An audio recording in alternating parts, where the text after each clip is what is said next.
आज हम पेंट करने वाले हैं सुंदर सा प्लांटर। तो वैसे तो आप सिंपल प्लांटर में भी अपने प्लांट्स को लगा सकते हो, लेकिन इस तरह से पेंट करके जब हम लगाते हैं तो वो और भी खूबसूरत लगते हैं। तो ये पेंट करने के लिए मैंने एक लिया है बड़े साइज का पॉट। अब इस पर हम करते हैं पेंटिंग अपने स्टार्ट। तो मैं येलो और ब्लू का शेड इसमें देने वाली हूँ, तो मैंने डायरेक्ट ही येलो किया है। वैसे तो बेस को मैं एक वाइट कोट देती हूँ एक्सटीरियर इमल्शन से, लेकिन इस बार मैंने थोड़ा सा आलस किया है, तो मैंने सोचा क्यों ना इस पर डायरेक्ट ही पेंट किया जाए। तो इस तरह से मैंने येलो डायरेक्ट पेंट किया है। और पेंट के बारे में आपको मैं बता दूँ तो मैं इसके लिए यूज़ करती हूँ, एक तो मैं यूज़ करती हूँ एक्सटीरियर इमल्शन, जो नॉर्मली हम घर पे हमारे पेंट होता है तो वो एक आता है। उसके साथ स्टेनर के अलग अलग कलर आते हैं, छोटे छोटे डिब्बियों में आते हैं। आप अपने हिसाब से ले सकते हैं, 100 ग्राम में ले सकते हैं, 200 ग्राम में ले सकते हैं। तो ये सबसे पहले वाइट इमल्शन लेती हूँ और उसमें मैं कोई भी जो मेरे को कलर चाहिए वो मैं मिलाती हूँ उसमें। तो इस तरह से हम अपने पॉट पे पहले बेसिक पेंटिंग कर लेंगे पॉट को, और उसके बाद जो भी हमें डिज़ाइन देना होगा, आप चाहें तो आप पेंसिल की हेल्प से भी आप पहले डिज़ाइन ड्रॉ कर सकते हो। उससे क्या होता है कि बहुत ही आसानी होती है पेंट को करने में। तो इस तरह से हमने अपना जो एक बेसिक हमारा पेंट है, जो हमें स्ट्रक्चर चाहिए, वो हमने रेडी कर लिया है। उसके बाद अब काम जो है वो डिटेलिंग का है। तो ये जो काम होता है ये बहुत ही सबसे हार्ड काम तो यही होता है, क्योंकि इसमें आपको फिनिशिंग भी चाहिए होती है, ध्यान भी रखना होता है कि डिज़ाइन इधर उधर ना हो जाए। तो देखो, सबसे सारे काम तो नहीं आते हैं, तो धीरे धीरे जब आप करोगे ना तो वो अपने आप ही चीज़ें इतनी अच्छी होती चली जाती हैं। और सबसे बड़ी चीज़ ये होती है कि जो हम काम अपने हाथ से करते हैं ना और उसको हम देखते हैं तो उसकी खुशी ना अलग ही होती है, तो वो चाहे कैसा भी बने।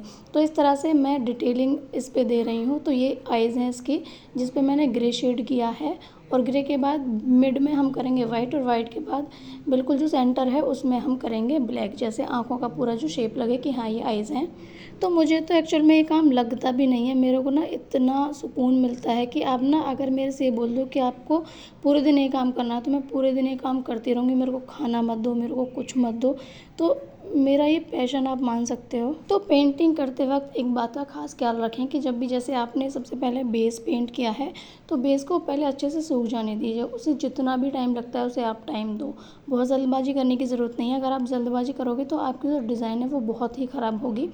तो बेहतर है कि आप जो मेहनत करो तो उसका फल भी आपको मिले। तो उसके लिए बहुत ज़रूरी है कि जब भी हम पेंटिंग करते हैं तो पेंटिंग में हमें थोड़ा टाइम लगता है, क्योंकि हमें पेंटिंग सूखने भी देनी होती है। बेस हमें पहले सुखाना होता है, कुछ डिज़ाइन करते हैं वो सुखानी होती है, डिटेलिंग करते हैं वो सुखानी होती है। तो अप्रॉक्स मैं अपनी बताती हूँ कि मैं जब कोई भी एक प्लांटर तैयार करती हूँ तो मेरे को आराम से 2 दिन लग जाते हैं, और कोई अगर डिटेल ज़्यादा होती है तो मेरे को 3 दिन लग जाते हैं उस प्लांटर को पूरा करने में। तो देखो, पेशेंस तो हर ही चीज़ में आपको लगता है, तो जितना आप पेशेंस रखेंगे आपकी चीज़ें उतनी ही और अच्छी होंगी। तो हम करने वाले हैं आउटलाइन। आउटलाइन के लिए मैंने लिया है ब्लैक। तो ब्लैक भी मैंने वैसे ही बनाया है, इसके लिए भी मैंने वाइट इमल्शन लिया है, उसमें मैंने ब्लैक स्टेनर मिलाया है। तो इसके मिक्स से होता क्या है कि अगर हम अपने पॉट को हम बाहर रखते हैं, आउटडोर में हम अगर रखते हैं तो 3 से 4 साल ये बहुत अच्छे से चल जाते हैं, चाहे आप इन्हें प्रॉपर धूप में रखो, कितनी भी बारिश आए। तो इसीलिए मैं इन वाले कलर को यूज़ करती हूँ। तो मैंने अपना सबसे पहला प्लांटर जो पेंट किया था वो आज से करीब 3 साल पहले पेंट किया था, और आप यकीन मानो कि वो आज तक एज़ इट इज़ है। उसका कलर बिल्कुल भी फेड नहीं हुआ है, कहीं से भी हटा नहीं है।